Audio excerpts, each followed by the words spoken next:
NEET தேர்வு எழுத பணம் இல்லாததால் வீட்டு வேலைக்கு வந்த பட்டியலின பெண் ஒருவரை வன்கொடுமை செய்து சித்திரவதை செய்ததாக சென்னை பல்லாவரம் திமுக எம்எல்ஏவின் மகன் மற்றும் மருமகள் மீது போலீசார் வழக்கு பதிவு செய்துள்ளனர். கள்ளக்குறிச்சி மாவட்டத்தை சேர்ந்த 18 வயது இளம்பெண் ஒருவர் 12ஆம் வகுப்பு அரசு பொதுத் தேர்வில் 433 மதிப்பெண்கள் பெற்று தேர்ச்சி பெற்ற நிலையில் நீட் தேர்வெழுதி மருத்துவராக விரும்பியிருக்கிறார். போதிய பணவசதி இல்லாததால் தன் தாயாரை போல வீட்டு வேலை செய்தே நீட் தேர்விற்கு படிக்க விரும்பிய அவர் சென்னை பல்லாவரம் திமுக எம்எல்ஏவான கருணாநிதியின் மருமகள் வீட்டில் வேலைக்கு சேர்ந்திருக்கிறார். சென்னை திருவான்மையூரில் வசித்து வந்த எம்எல்ஏவின் மருமகள் மர்லினா அண்ணனின் வீட்டில் பெண் வேலைக்கு சேர்ந்த நிலையில் அவரை 16 மணி நேரத்திற்கும் மேலாக எம்எல்ஏவின் மருமகள் வேலை வாங்கியதாக கூறப்படுகிறது. இதனால் வேலையை விட்டு விலகுவதாக கூறிய அந்த பெண்ணை கண்மூடித்தனமாக தாக்கிய எம்எல்ஏவின் மருமகள் அவரிடம் வலுக்கட்டாயமாக ஒப்பந்த படிவத்தில் கையெழுத்து வாங்கி சித்திரவதை செய்ததாக பாதிக்கப்பட்ட பெண் கூறியது பெரும் அதிர்ச்சியை ஏற்படுத்தியது. கருணாநிதி எம்எல்ஏ, கரண்ட் எம்எல்ஏ, அவரோட பையன் வீட்டில் ஆண்டோ மதிவாணன் அந்த வீட்டில் திருவான்மையூரில் இட்டு போய் நான் அப்பார்ட்மெண்ட்டில் வேலைக்கு விட்டாங்க. வேலையில் விட்டோடனே நான் அப்போ தான் ஸ்டார்டிங் வேலைக்கு போகிறேன், புதுசாக அப்போ தான் வேலைக்கு போகிறேன். என்னால் வேலை செய்ய முடியலன்னு 2 நாள்லேயே சொல்கிறேன் அவங்கள்ட்ட. அவங்க என்ன பண்ணுறாங்க, இல்லை முடியாது, நீங்கள் வேலை செய்யணும்னு சொல்லி என்னை அடித்து என் ஃபோனை பிடுங்கி வச்சுட்டாங்க. அதுக்கப்புறம் எங்கள் அம்மாவுக்கு ஃபோன் பண்ணணும், நான் என்னால் இங்கே இருக்க முடியாதுன்னு சொல்லும்போது என்னை பிளாக்மெயில் பண்ண ஆரம்பித்தாங்க. இந்த மாதிரி நான் உங்கள் அம்மாவை சாவடிச்சிருவேன், தம்பி சாவடிச்சிருவேன், நீங்கள் வேலை செஞ்சு தான் ஆகணும், இல்லைனா உங்கள் குடும்பத்தையே நான் ஒன்றும் இல்லாமல் பண்ணிடுவேன்னு சொல்லி என்னை பிளாக்மெயில் பண்ணாங்க. பிளாக்மெயில் பண்ணிவிட்டு இப்போ உங்கள் அம்மா வருவாங்க, ஏஜென்ட் மூலிமா 6 மாதத்துக்கு நீ அக்ரிமெண்ட் போடணும், நீ கையெழுத்து போட்டே ஆகணும், நீ கையெழுத்து போடலைன்னா நான் என்ன நடக்கும்னே தெரியாது, நாங்கள் வந்து எம்எல்ஏ வீடு, எங்கள்கிட்ட பவர் இருக்குது, நாங்கள் என்ன வேணால் பண்ணுவேன் அப்படின்னு சொன்னாங்க. தொடர்ந்து அப்பெண்ணை இரவு 2 மணி வரை எம்எல்ஏவின் மருமகள் வேலை வாங்கியதாகவும் அதன் பிறகு தூங்க சென்ற அவரை காலை உணவை 5 மணிக்குள் தயார் செய்து கொடுக்க வேண்டும் என கூறி சித்திரவதை செய்ததாக கூறப்படுகிறது. இதில் ஒரு நாள் அப்பெண் அசந்து தூங்கியதால் அவரது உடலை தீயினால் சுட்டு கொடுமை செய்ததாக அப்பெண் கூறியது சோகத்தை ஏற்படுத்தியது. 7 மாசமா நான் வேலை செய்யறேன். 7 மாசமாவே எனக்கு ஒவ்வொரு நாளும் அவங்களுக்கு எப்படிலாம் தோணுதோ அப்படிலாம் என்ன அடிப்பாங்க. நைட்டு 2 மணிக்கு பேக் பண்ணி முடிச்சோம், அவங்க வெளியே ஊருக்கு போறாங்கன்றனால காலையில 6 மணிக்கெல்லாம் நீ சாப்பாடு எல்லாம் செஞ்சு வச்சிருக்கணும்னு சொன்னாங்க.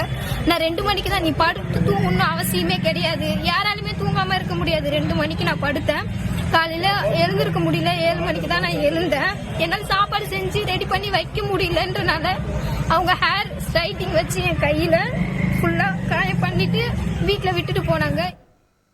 இதில் சித்திரவதையின் உச்சமாக பெண் குடிக்கும் குடிநீரில் எம்எல்ஏவின் மருமகள் மிளகாய் பொடியை கரைத்து கொடுத்ததாகவும் இதனால் வலியில் கதறி துடித்த தனக்கு ஒரு சொட்டு தண்ணீர் கூட தர மறுத்ததாகவும் கூறியது அனைவரையும் கலங்கடித்தது.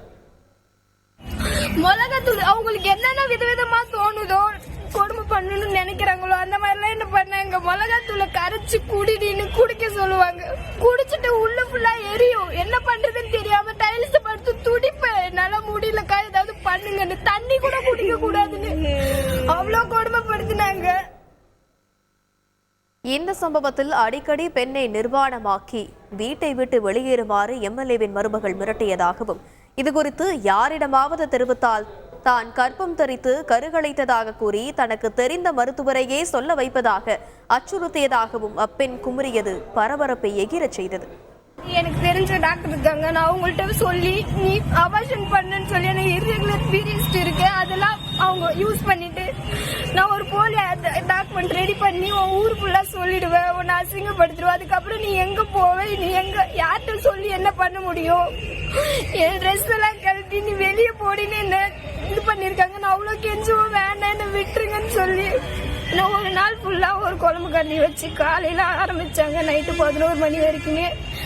அதால என்ன அடிச்சாங்க, என் தலையில வாயில இருந்து பிளட் வருது, என்னை விட்டுருங்க, நான் கெஞ்சுறேன், என்னை விட்டுருங்க, நான் வீட்டுக்கு போறேன், என்னை விட்டுருங்கக்கா, என்னால முடியலன்னா உங்க காலை புடிச்சு கெஞ்சுறேன் அப்படின்னு விடல.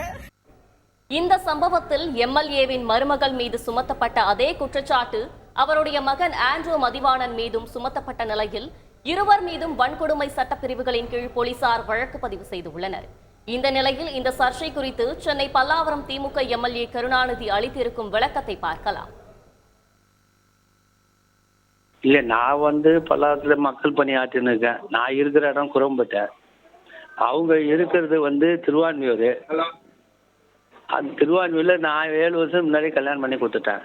அவங்க எப்பயாவது ஒரு தடவை வருவாங்க போவாங்க, நான் எப்பயாவது ஒரு தடவை போவேன் வருவேன், அவ்வளோதான். இது அங்கே என்ன நடக்குதுன்னு எனக்கு தெரியாது. அதனால நடந்த சம்பவம் இது, எனக்கு அதுக்கும் சம்பந்தம் கிடையாது. அதனால இதை நான் வந்து இதை பெருசுப்படுத்த விரும்ப. எனக்கு இப்போதான் தெரியுது, டிவிலேருந்து வந்த பிறகு தான் எனக்கு வந்து இது சம்பவம் நடந்ததே தெரிஞ்சு. அது கூட பேட்டியில என் மகன் மேல எதுவுமே இல்லைன்னு அந்த பொண்ணு வந்து பேட்டி கொடுத்துருந்தது. என் மேலேயோ மகன் மேலேயோ ஒன்றும் இல்லைன்னு. செய்திகளை உடனுக்குடன் தெரிந்து கொள்ள உடனே சப்ஸ்கிரைப் பண்ணுங்க.